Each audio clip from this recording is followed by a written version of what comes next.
This feels very almost like cathartic for me. So I like sharing stories about being in the cult and stuff like that. It sometimes like it'll bother me and sometimes I'll still get dreams and stuff, but for the most part I really like to talk about it. And if you find it interesting, that's cool.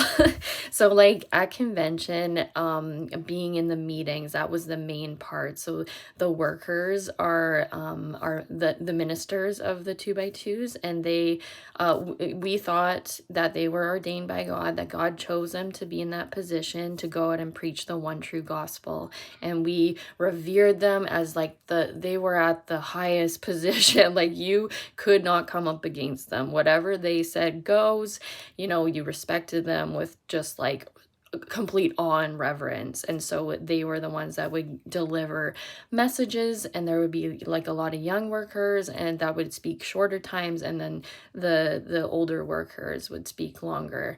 And so we would sit in those meetings and be indoctrinated over and over and over again for hours on end per day, right?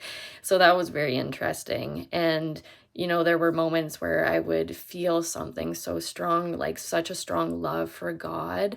But what I've come to know is like a lot of those sermons that were being spoken were so, there was no depth to them. Like now I know true depth. So it's so amazing now. But yeah, anyways, in the meetings, it was just like so real for me at times, and then other times I would feel so frustrated because people would stand up in the convention and just try to appear so holy and try to speak things that were so beautiful, and you know what I mean. And it's like you kind of knew them, that they weren't matching up in real life to what they were speaking. They just wanted to please everybody around them, and that's like human nature, right? I know that. So that was very interesting. And I remember just having panic attacks because, like you're kind of expected to at least say something at a convention, but you've got like 200 people surrounding you. So inside, it's like all these benches kind of like in a circle, kind of.